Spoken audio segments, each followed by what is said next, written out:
Hey guys, Claudia here. I just did the saltine challenge and that was painful, so I don't really recommend you doing that. So this is what Disney taught me, and I think I'm just gonna focus on Disney princesses to get this done faster.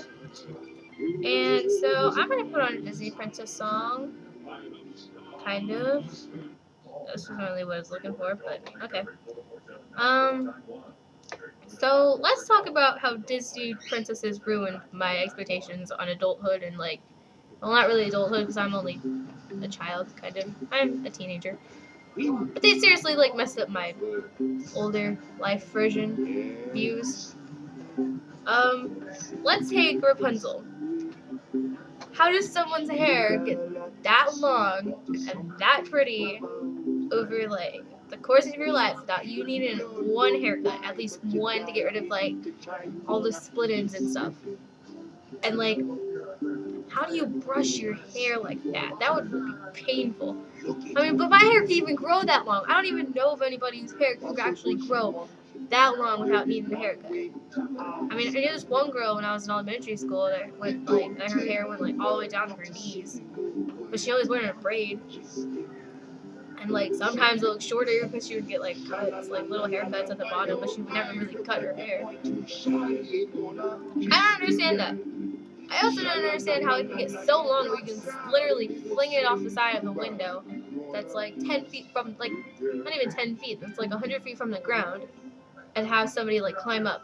That looks painful. That looks freaking painful. And she's just sitting up in her tower, just well, I would be like, you're pulling my hair, and I'd be crying my eyes out.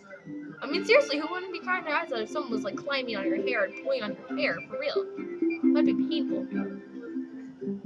Now, Ariel was another story. I don't know how when she was always in the water, her hair always looked that good and all flowy and awesome. And even when she got out of the water, her hair would not stick to her face. And you know how your hair gets when you go underwater and it's all flowy and awesome. And you're like, oh, I'm a mermaid. And you get out and you're like, oh, because your hair's all gross and matted and drippy and ew stuck to your face, and you're like, stupid hair. And then I didn't have that little poofy thing in the front where it was your bangs, and it was whatever, however they did that. I was kind of disappointed. And I was also kind of disappointed when I didn't turn out to be a ginger at all, or anywhere near a ginger, because, she's like a day walker. She doesn't have the freckles, but, really, I was kind of disappointed about that. Pocahontas. I love Pocahontas. It's another one of my favorite Disney movies. But how does her hair, flow in the wind like that? And how does she run around and, go underwater and, go be all natural with the wind and stuff and not brush her hair? I don't know how she does that. Really? How do you... really?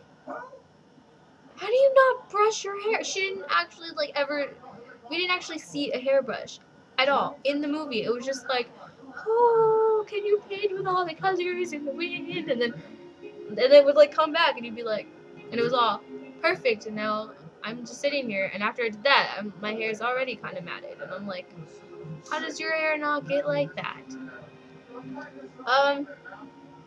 Another thing that Disney girls and princesses taught me is that it's okay to go into war for your, grandpa-looking dad kind of person when you're, 16. That's okay, I guess. I mean, no, it's not. Really? You do not cut your hair and look like a dude to go into the war. And, disguise yourself as a dude and call yourself Ping.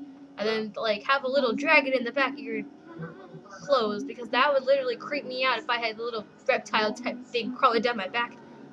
I mean, she's just sitting there talking to a dragon and a horse and a little cricket guy, and I'm like, if I try to talk to a cricket, it'll either freak me out or it'll jump away, and I'll be like, hey, you just left me. I mean, really? Apparently it's okay to be a tranny guy, and it's apparently okay to go into the war when you're 16 years old and lie about being a boy. Really? I don't think that's good.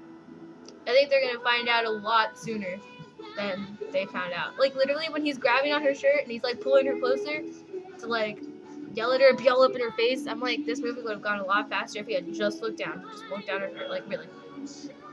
Really. You could have just looked down her shirt and the movie would have been over so much faster. Another thing is that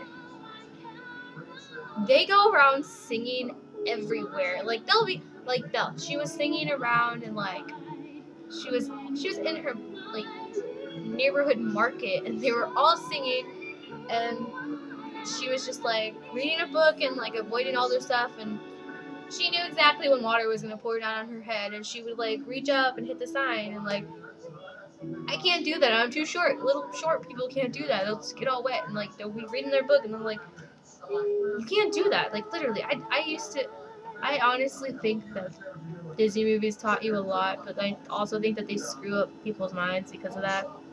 I personally still love Disney movies. I still watch them when I'm at my dad's house, which I am right now, but I still always watch Disney movies, and I'm still kind of confused about what they teach you.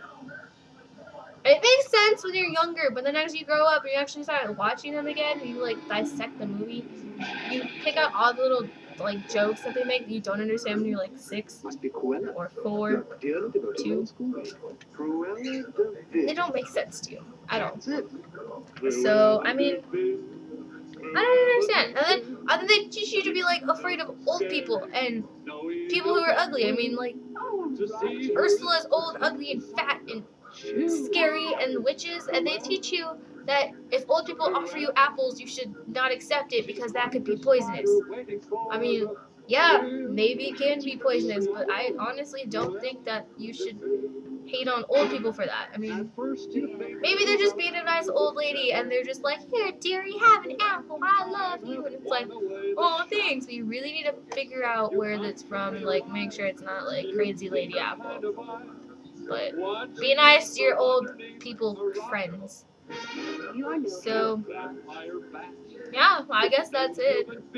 Disney's screwed up my mind a little bit here, but I still like it. I will always love Disney. My loyalty will always be with Disney or Disney Pixar, and I'm excited for what's it called? For Monsters Inc. in 2013. But I've done my waiting, 12 years of it. 12 freaking years of waiting for the second Monsters Inc. and it comes out in November of 2013. I mean, really? You gonna make me wait that long? Thanks.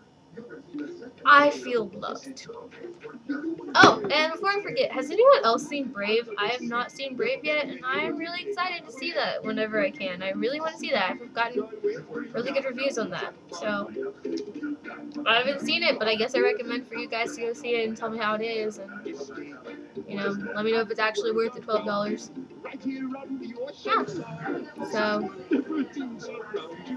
I'm getting bored of this video, so I will get off now.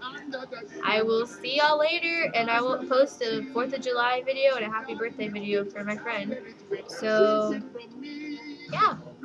I'll see you guys later. Bye, guys.